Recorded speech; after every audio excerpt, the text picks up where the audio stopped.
I met 273 startup founders last year. I met 273 startup founders last year. I met 273 startup founders last year. And each one was looking for money. And each one was looking for money. And each one was looking for money. As a tech investor, my goal was to sort through everyone that I met. As a tech investor, my goal was to sort through everyone that I met. As a tech investor, my goal was to sort through everyone that I met and make a quick determination about which ones had the potential to make something really big. And make a quick determination about which ones had the potential to make something really big. And make a quick determination about which ones had the potential to make something really big. But what makes a great founder? But what makes a great founder? But what makes a great founder? This is a question I ask myself daily. This is a question I ask myself daily. This is a question I ask myself daily. Some venture capitalists place bets based on a founder's previous background. Some venture capitalists place bets based on a founder's previous background.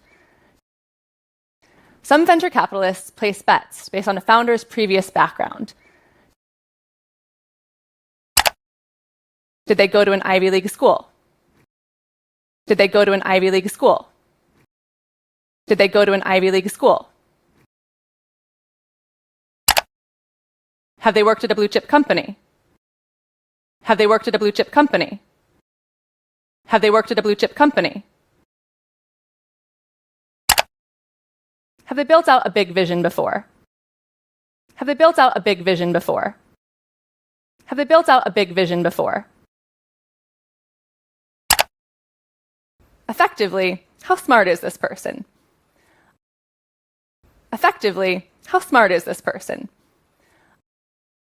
Effectively, how smart is this person? Other VCs assess a founder's emotional quotient, or EQ. Other VCs assess a founder's emotional quotient, or EQ.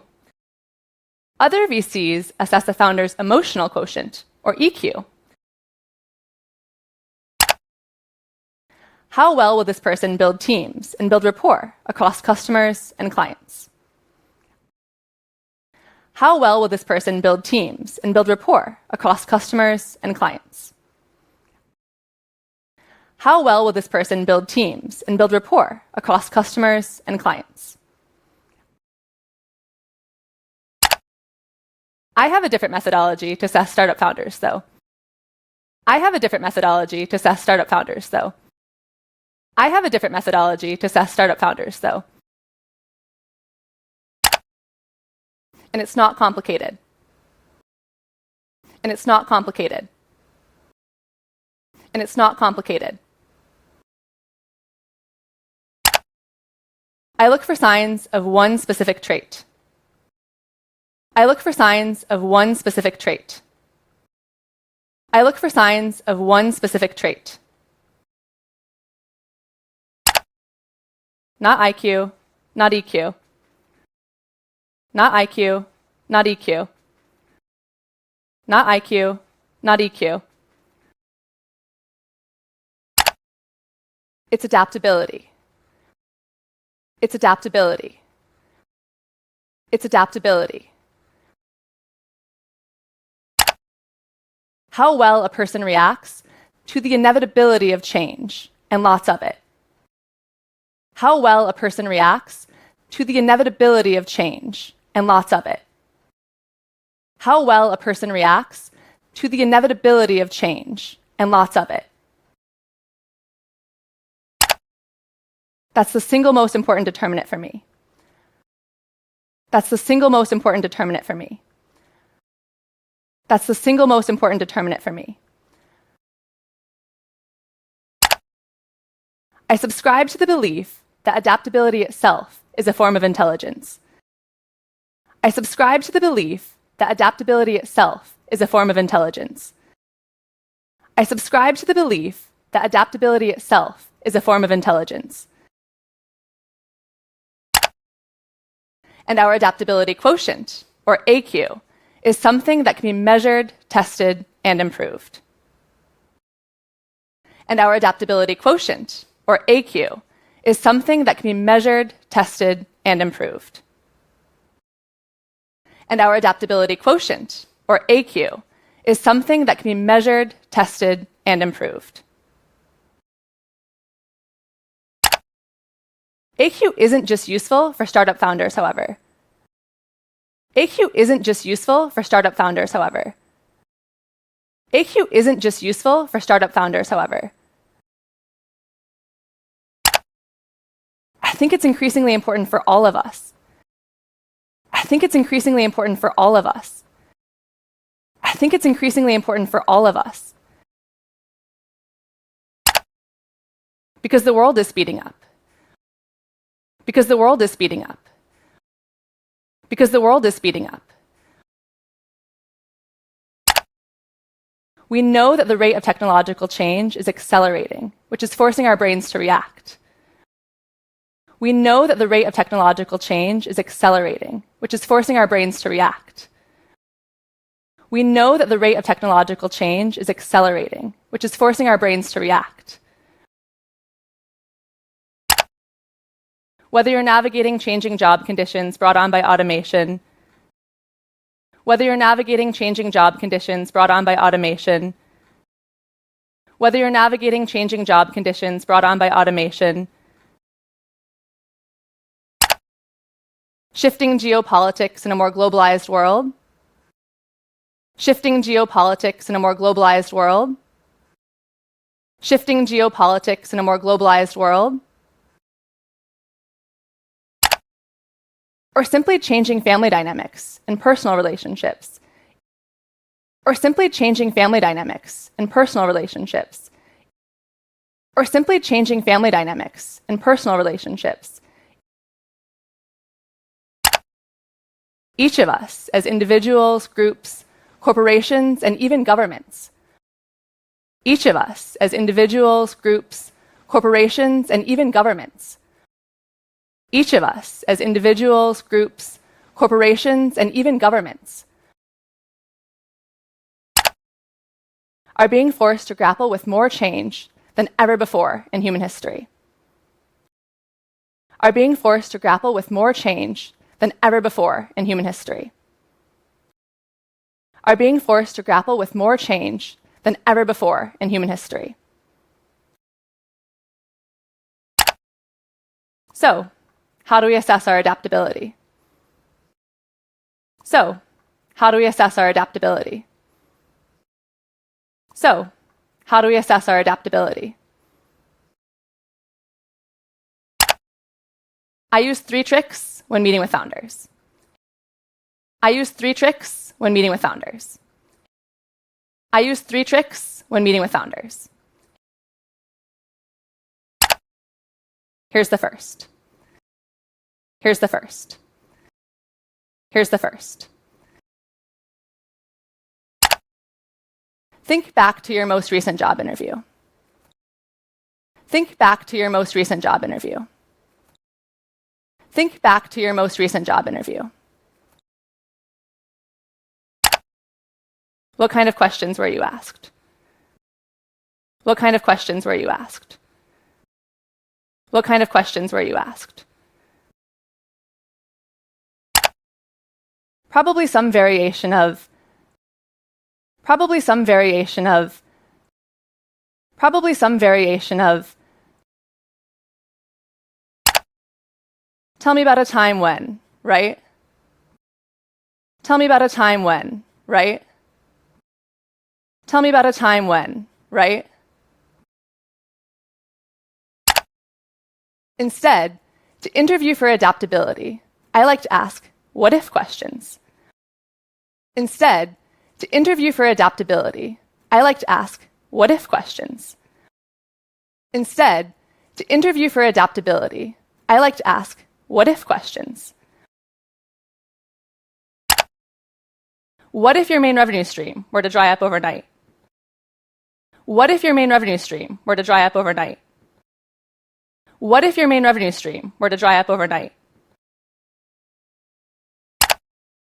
What if a heat wave prevented every single customer from being able to visit your store? What if a heat wave prevented every single customer from being able to visit your store? What if a heat wave prevented every single customer from being able to visit your store?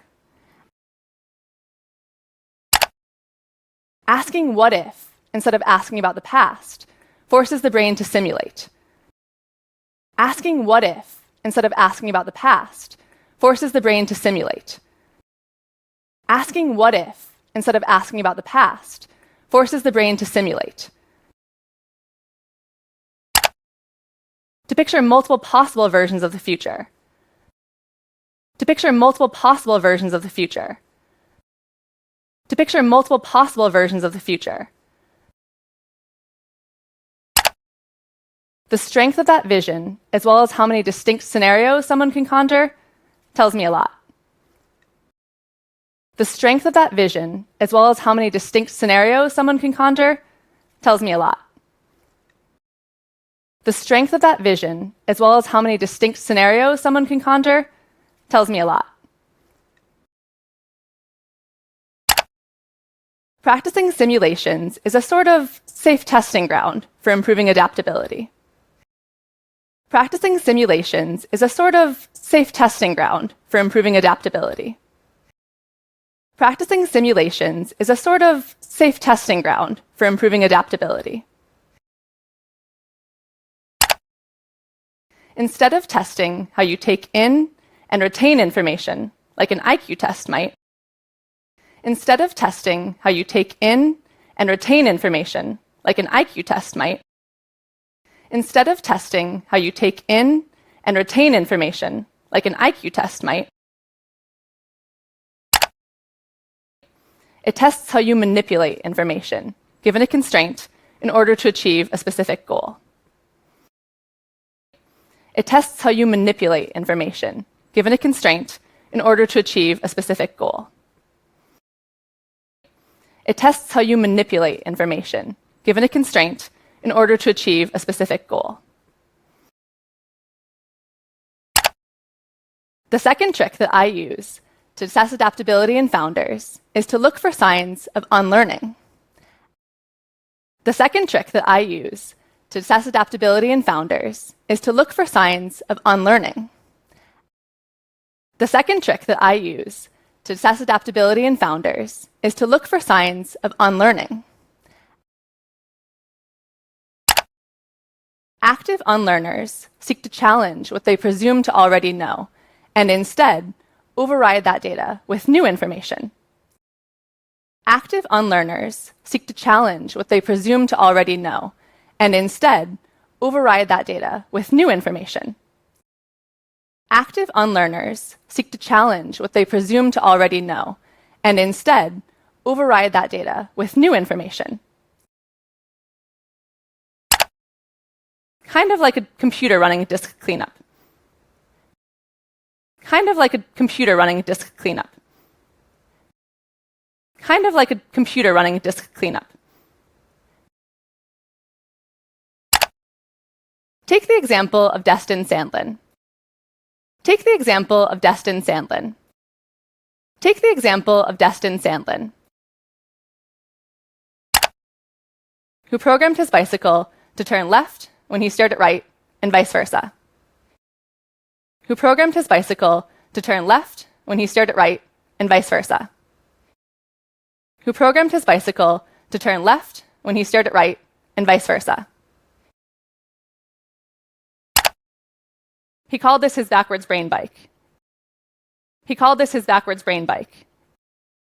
He called this his backwards brain bike. And it took him nearly 8 months just to learn how to ride it kinda sorta normally.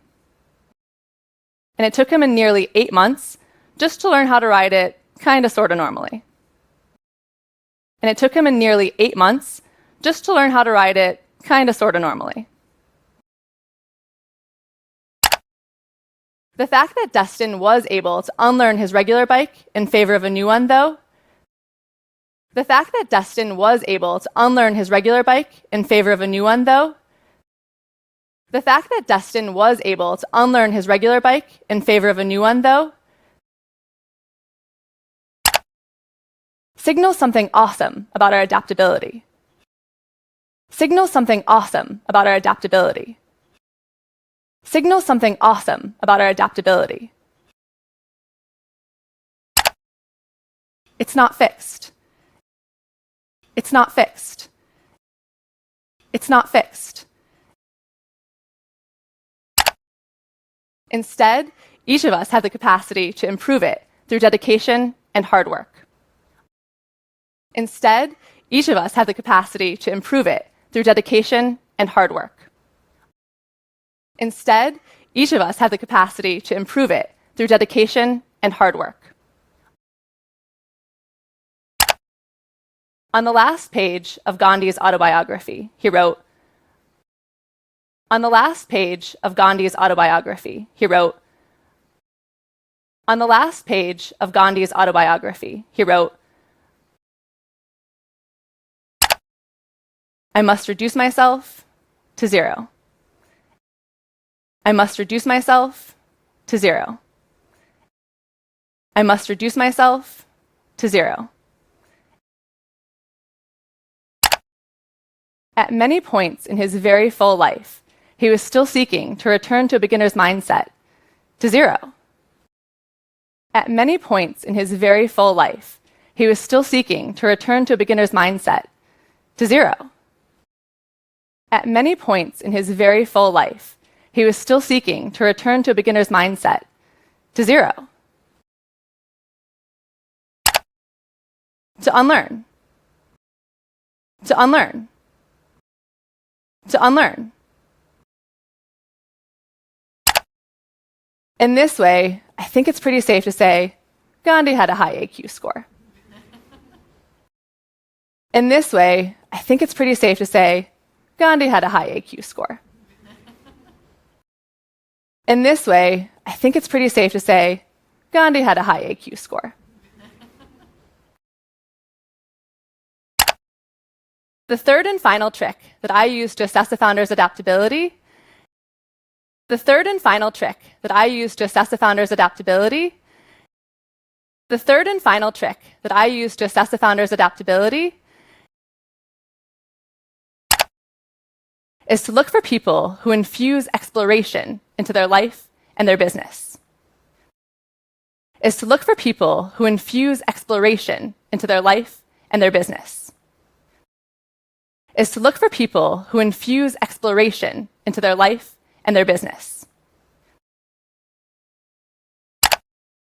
There's a sort of natural tension between exploration and exploitation. There's a sort of natural tension between exploration and exploitation. There's a sort of natural tension between exploration and exploitation. And collectively, all of us tend to overvalue exploitation. And collectively, all of us tend to overvalue exploitation. And collectively, all of us tend to overvalue exploitation. Here's what I mean. Here's what I mean. Here's what I mean. In the year 2000, a man finagled his way into a meeting with John Antioco, the CEO of Blockbuster. In the year 2000, a man finagled his way into a meeting with John Antioco, the CEO of Blockbuster. In the year 2000, a man finagled his way into a meeting with John Antioco, the CEO of Blockbuster,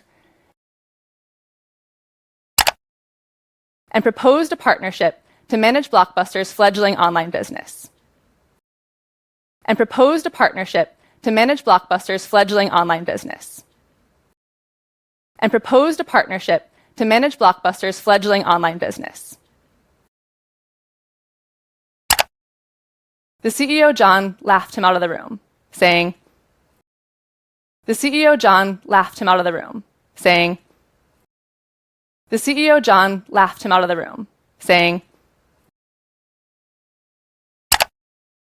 I have millions of existing customers and thousands of successful retail stores. I have millions of existing customers and thousands of successful retail stores. I have millions of existing customers and thousands of successful retail stores. I really need to focus on the money. I really need to focus on the money. I really need to focus on the money. The other man in the meeting, however, turned out to be Reed Hastings, the CEO of Netflix. The other man in the meeting, however, turned out to be Reed Hastings, the CEO of Netflix. The other man in the meeting, however, turned out to be Reed Hastings, the CEO of Netflix. In 2018, Netflix brought in $15.8 billion.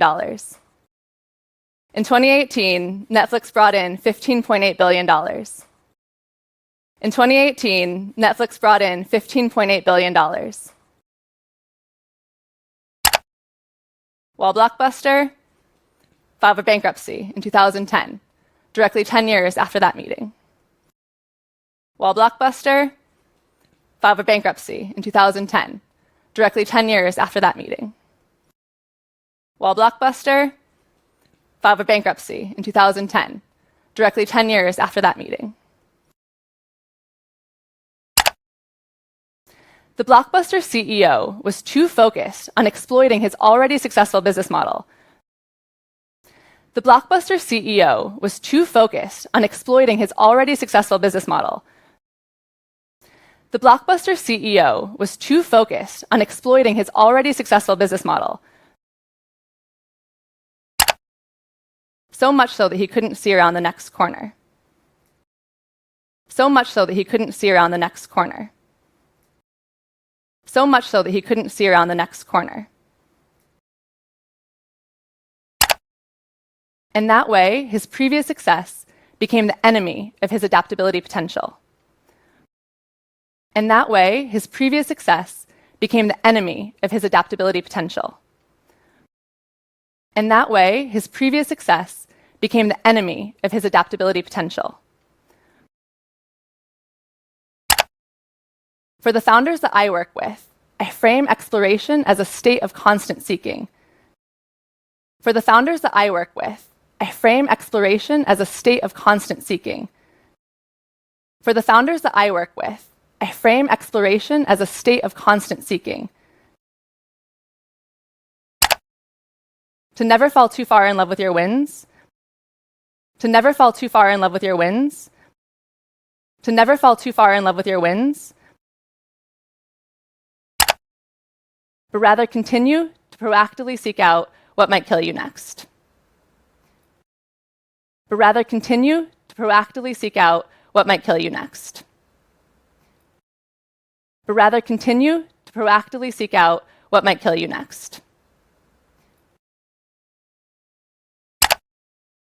When I first started exploring adaptability. When I first started exploring adaptability.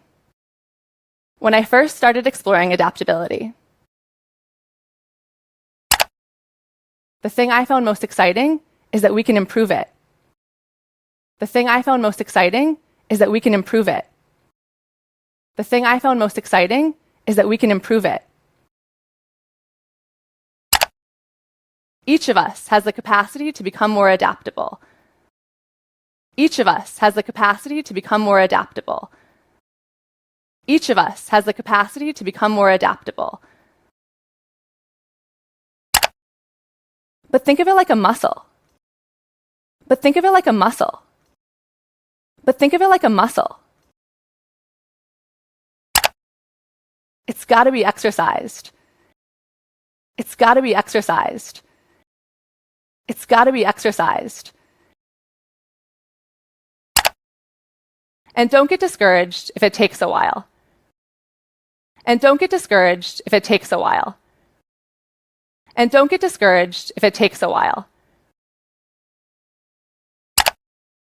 Remember Destin Sandlin? Remember Destin Sandlin? Remember Destin Sandlin? It took him 8 months just to learn how to ride a bike. It took him 8 months just to learn how to ride a bike. It took him 8 months just to learn how to ride a bike. Over time, using the tricks that I use on founders. Over time, using the tricks that I use on founders. Over time, using the tricks that I use on founders. Asking what-if questions, actively unlearning, and prioritizing exploration over exploitation can put you in the driver's seat. Asking what-if questions, actively unlearning, and prioritizing exploration over exploitation can put you in the driver's seat.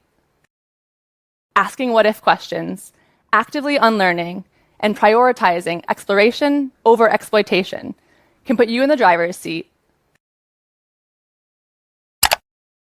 so that the next time something big changes, so that the next time something big changes, so that the next time something big changes, you're already prepared. You're already prepared. You're already prepared. We're entering a future where IQ and EQ both matter way less than how fast you're able to adapt. We're entering a future where IQ and EQ both matter way less than how fast you're able to adapt. We're entering a future where IQ and EQ both matter way less than how fast you're able to adapt. So I hope that these tools help you to raise your own AQ. So I hope that these tools help you to raise your own AQ. So I hope that these tools help you to raise your own AQ. Thank you. Thank you. Thank you.